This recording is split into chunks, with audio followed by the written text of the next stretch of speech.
Bien, nous allons commencer avec notre TD. Alors ici sur l'exercice numéro 1, on vous dit ceci. Une jeune fille de 16 ans a vu ses règles le 16 juin. Donc je vais mentionner ici 16 juin comme étant le jour des règles, n'est-ce pas? Le premier jour des règles. Et donc le 16 juin. Et on vous dit sa température matinale rectale oscille autour de 36,5 degrés jusqu'au 3 juillet. Puis s'élève à 37,5 degrés jusqu'au 17 juillet. Le 18 juillet, cette température baisse à 36,5. Alors on nous demande ici de faire quoi? De construire le graphe de la variation de la température en fonction du temps.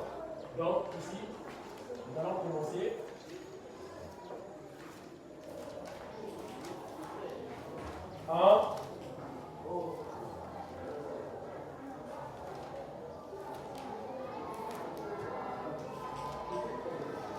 Construction du graphe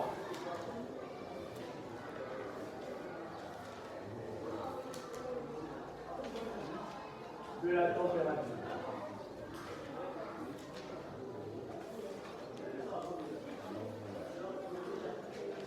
Voilà.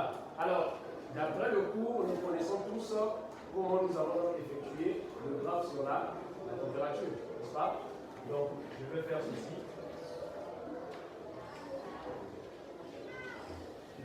Pencher.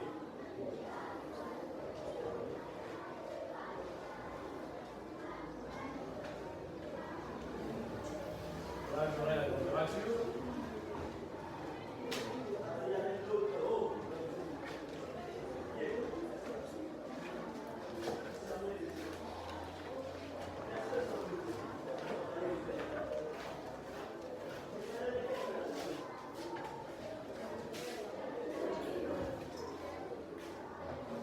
Alors, ici, nous savons que là, nous avons le premier jour, n'est-ce pas? Ici, nous avons le jour de l'ovulation et là, nous avons le dernier jour. Pour qu'il y ait quoi? Différence entre la phase folliculaire et la phase lutéine. Alors, pour nous, ici, notre premier jour, c'est le 16 juin. Donc, ici, je vais mentionner 16 juin. On est d'accord? Alors, on me fait savoir que au niveau du 16 juin ici, la température est à 36,7, n'est-ce pas? Dans le cours, on avait dit quoi? Ici, on avait 36 degrés Celsius. Là, on avait 36,5 degrés Celsius. Là, on avait 37 degrés Celsius. Et enfin, ici, on avait 37,5 degrés Celsius. Donc, la moyenne, c'est quoi? C'est 37. Et on nous fait savoir que jusqu'au 3 juillet, la température oscillait à 36,5. Donc le 3 juillet est là. Donc, je prends ici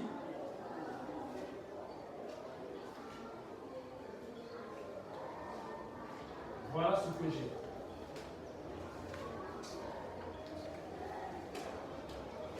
Ok?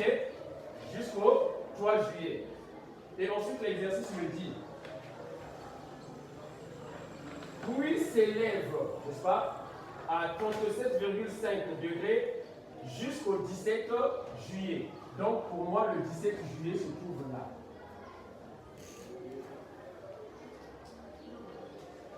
Alors, comme je suis ici, 3 juillet, ça va donc augmenter, n'est-ce pas?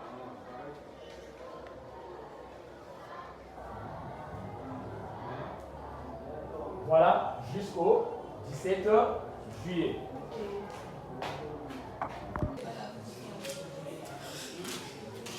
Donc, après le 17 juillet ici, nous avons le 18 juillet. Cette température fait quoi? On dit ça baisse à 36,5. Ça veut dire que quelque part ici, nous avons donc le 18. C'est bon? Là, c'est le temps. Donc ici, j'ai le 18. la température baisse à 36. Ça va?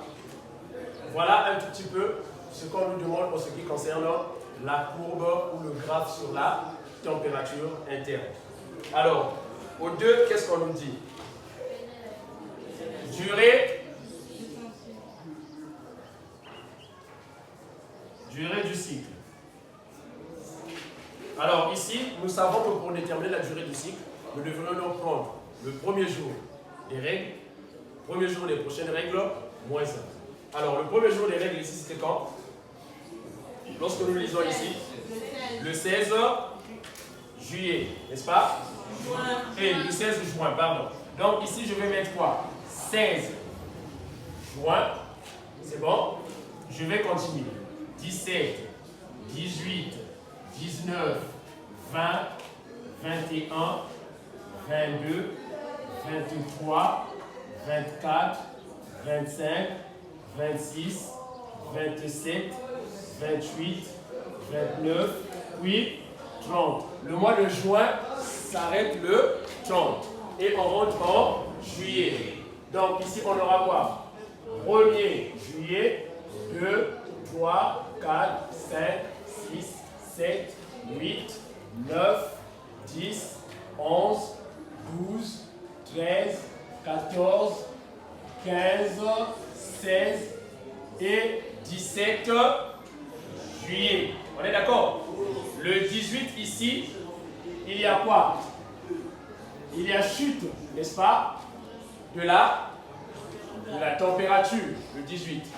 Donc quand j'arrive jusqu'au 18, je fais moins 1, je tombe sur 17. Alors, je ne peux que simplement compter le nombre de jours.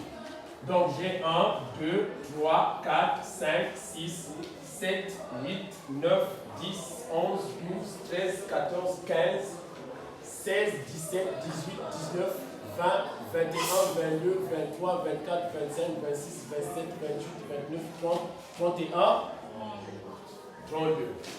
Ok? Donc nous avons combien? Donc T égale à 32 jours.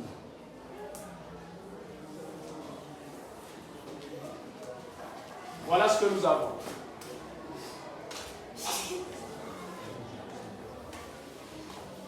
Alors, par la suite, qu'est-ce qu'on nous demande?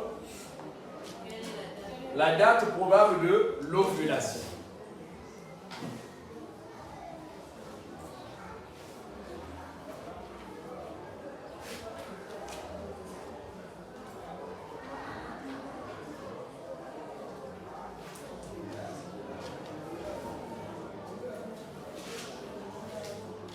Alors, le cours nous dit quoi? Pour déterminer la date de l'ovulation, on fait quoi? La durée du cycle, n'est-ce pas? Moins 14. Donc, temps ici serait égal à quoi? La durée du cycle, nous avons 32 jours moins 14. Ça donne combien? 32 moins 14.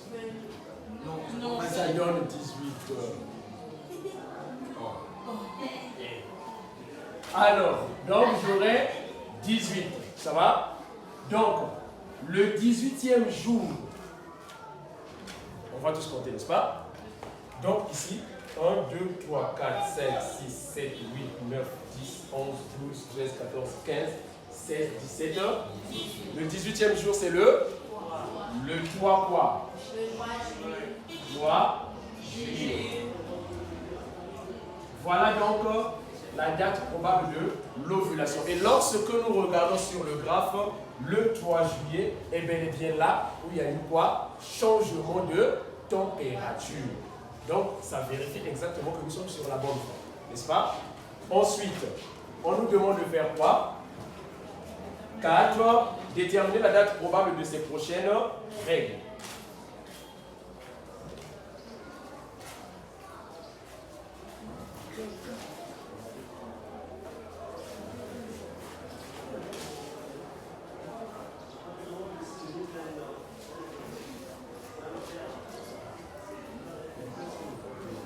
Alors, la date probable de ces prochaines règles ici, c'est quand?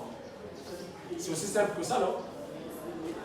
Le cycle prend fin le 17. Le 18, nous constatons quoi? Qu'il y a baisse de température. Donc le 18 ici, c'est la date des prochaines règles. Donc ici, je vais mentionner le 18 juillet. Et qu'est-ce qu'on nous a dit? On nous a dit de justifier graphiquement la réponse. Donc, justification.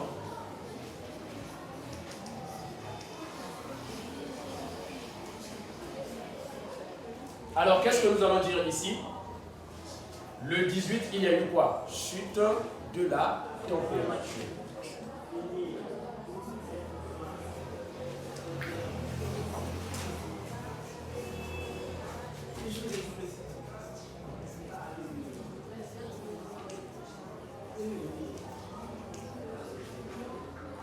Donc, nous savons déjà que la chute de la température ici initie donc un début du nouveau cycle.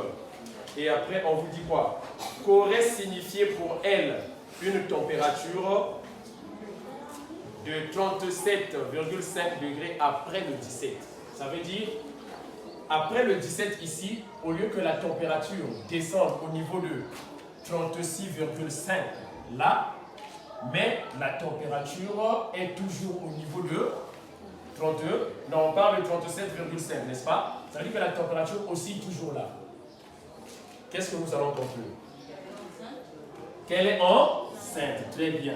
Donc ici, on va simplement dire signification.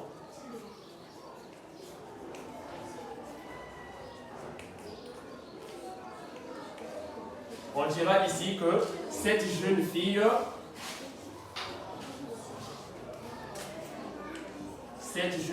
est donc enceinte. Parce que la température n'a pas baissé. La température est toujours élevée. Donc, on constate qu'il n'y a pas eu chute de la progestérone. Et donc, elle est enceinte. Voilà l'exercice qu'il fallait traiter sur l'exercice numéro 1.